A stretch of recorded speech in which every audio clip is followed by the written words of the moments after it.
Assalamualaikum warahmatullahi wabarakatuh. Di sini kami akan mempresentasikan hasil diskusi kami yang berjudul Dinamika Masyarakat dan Kebudayaan, mata kuliah Antropologi Kesehatan, program studi S1 Administrasi Rumah Sakit.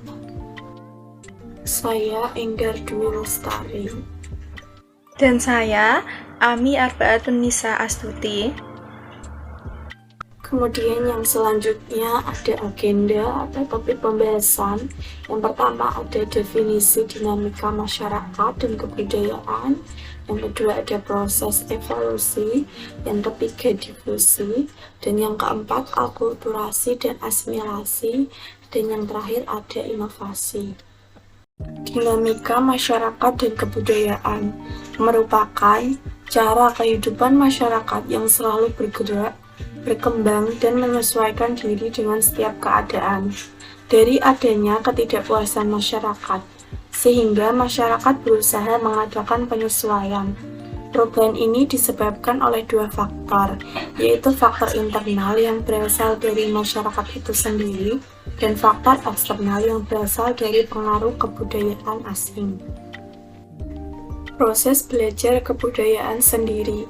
Yang pertama ada proses internalisasi, yaitu proses yang berlangsung sepanjang hidup individu. Seorang individu terus belajar untuk mengolah segala perasaan, hasrat, nafsu, dan emosi yang kemudian membentuk kepribadiannya. Contohnya, pada saat bayi, perasaan yang pertama kali dipelajari oleh seorang bayi ialah perasaan puas dan tidak puas. Ketika bayi dibungkus dengan selimut dan diberi kesempatan menyusu, maka ia akan merasa puas. Pengaruh lingkungan yang menyebabkan ia merasa tidak puas, maka ia akan menangis. Dengan demikian, seorang bayi mulai belajar mendatangkan rasa puas dengan cara menangis.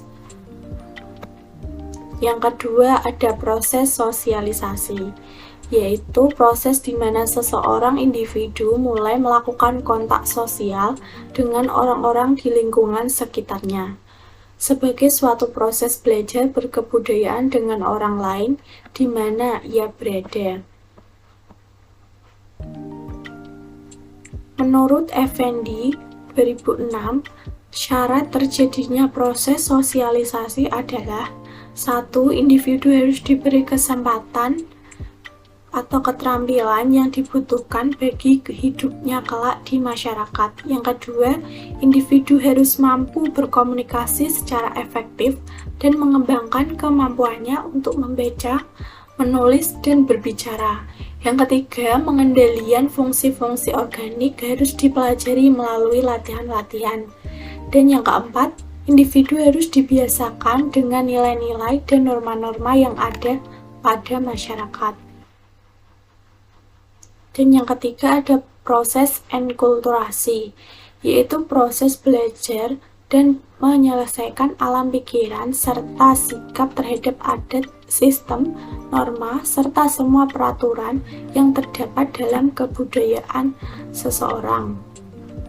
Proses ini telah dimulai sejak awal kehidupan, yaitu dalam lingkungan keluarga. Kemudian dalam lingkungan yang semakin lama makin luas. Pada awalnya seorang anak kecil mulai belajar dengan menirukan tingkah laku orang-orang di sekitarnya. Dan lama-kelamaan menjadi pola yang mantap dan norma yang mengatur tingkah laku dibudayakan. Selain dalam lingkungan keluarga, norma-norma dapat pula dipelajari dari pengalamannya bergaul dengan sesama warga masyarakat dan secara formal di sekolah.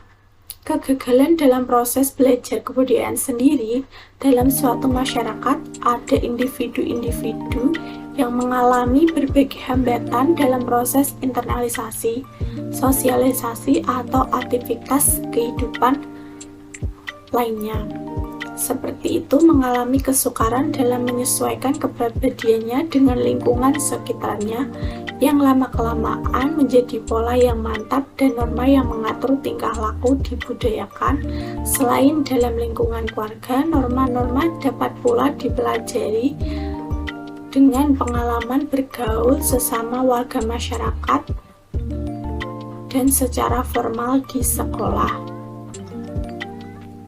Proses evolusi sosial. Yang pertama, proses mikroskopik dan makroskopik dalam evolusi sosial.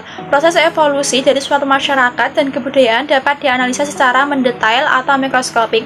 Proses yang dianalisa secara mendetail ini dapat memberi gambaran mengenai berbagai proses perubahan yang terjadi dalam kehidupan sehari-hari dari suatu masyarakat. Tetapi dapat juga dilihat secara keseluruhan dengan memperhatikan perubahan besar yang telah terjadi atau makroskopik. Proses evolusi sosial budaya secara makroskopik yang terjadi dalam suatu jangka waktu yang panjang dalam antropologi disebut directional process. Yang kedua, proses-proses berulang dalam evolusi sosial budaya. Dalam antropologi, perhatian terhadap proses berulang dalam evolusi sosial budaya itu muncul pada tahun 1920 bersama dengan perhatian terhadap individu dalam masyarakat sebelumnya. Para ahli antropologi umumnya hanya memperhatikan adat istiadat tanpa memperhatikan sikap, perasaan, serta tingkah laku para individu yang bertentangan dengan adat istiadat. Untuk meneliti ketegangan antara adat istiadat yang berlaku dengan kebutuhan yang dirasakan oleh beberapa individu itu terbagi menjadi dua konsep. Yang pertama, kebudayaan sebagai kompleks dari konsep norma, pandangan-pandangan, dan sebagainya yang bersifat abstrak atau disebut sistem budaya. Konsep kedua yaitu kebudayaan sebagai serangkaian tindakan yang konkret di mana para individu saling berinteraksi atau disebut sistem sosial. Kedua sistem tersebut saling bertentangan dan dengan mempelajari konflik-konflik yang ada dalam setiap masyarakat dapat diperoleh pengertian mengenai dinamika masyarakat pada umumnya. Yang ketiga, proses mengarah dalam evolusi kebudayaan. Apabila evolusi masyarakat dan kebudayaan dipandang dari suatu jarak yang jauh dengan suatu interval yang panjang, misalnya beberapa ribu tahun, akan menentukan arah dan sejarah perkembangan dari masyarakat dan kebudayaan yang bersangkutan. Proses difusi. Proses difusi merupakan proses penyebaran unsur-unsur kebudayaan secara meluas sehingga melewati batas tempat di mana kebudayaan tersebut timbul. Proses difusi ini dipengaruhi oleh 4 elemen pokok, yaitu sifat inovasi, komunikasi dengan saluran tertentu, waktu yang tersedia, dan sistem sosial masyarakat. Difusi ini selalu merupakan proses dua arah, artinya unsur-unsur budaya tidak dapat menyerap tanpa adanya kontak antar manusia, dan kontak tersebut selalu menimbulkan difusi pada kedua belah pihak. Proses difusi ini disebabkan karena adanya berpindahnya manusia ke daerah lain atau disebut migrasi. Bersama dengan migrasi tersebut, manusia membawa unsur-unsur budaya aslinya.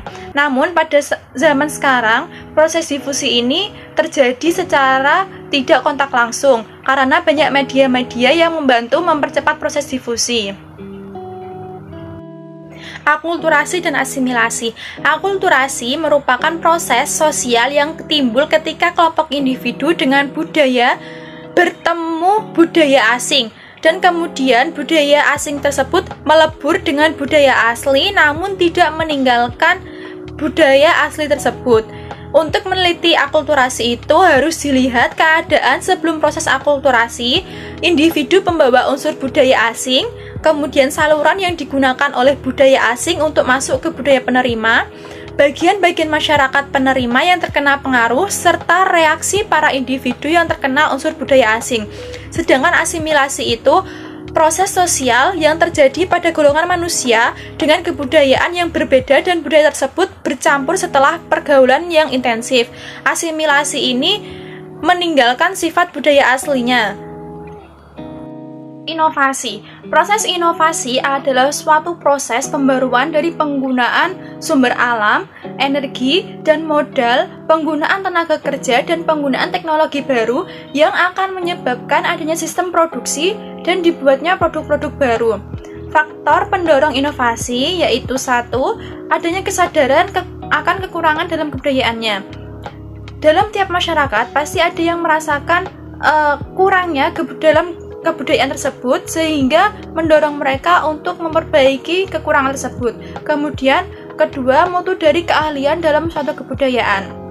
Keinginan untuk mendapatkan mutu yang tinggi menyebabkan seorang ahli senantiasa berusaha memperbaiki hasil karyanya sehingga menciptakan penemuan baru. Yang ketiga, sistem perangsang bagi kegiatan mencipta. Sistem perangsang ini berupa kehormatan, kedudukan tinggi, harta benda yang mendorong mereka untuk menciptakan penemuan baru. Kemudian hal-hal yang dapat kami simpulkan dari presentasi kami adalah konsep yang diperlukan untuk menganalisis proses-proses pergerakan masyarakat dan kebudayaan termasuk lapangan penelitian antropologi dan sosiologi disebut dinamika sosial. Kemudian dari konsep dinamika sosial itu dapat ditarik beberapa konsep sederhana, yaitu konsep proses belajar kebudayaan oleh masyarakat itu sendiri yang berupa internalisasi, sosialisasi, dan enkulturisasi. Dalam proses evolusi sosial itu terbagi menjadi 3, yaitu proses mikroskopis dan makroskopis, proses berulang, dan proses mengarah dalam evolusi. Kemudian konsep proses penyebaran kebudayaan yang terjadi bersamaan dengan migrasi disebut difusi. Kemudian akulturasi itu peleburan budaya asing dengan budaya asli tanpa meninggalkan sifat budaya asli. Demikian presentasi dari kami. Apabila ada kesalahan, kami mohon maaf sebesar-besarnya. Terima kasih atas perhatiannya. Semoga apa yang kami sampaikan bermanfaat. Wassalamualaikum warahmatullahi wabarakatuh.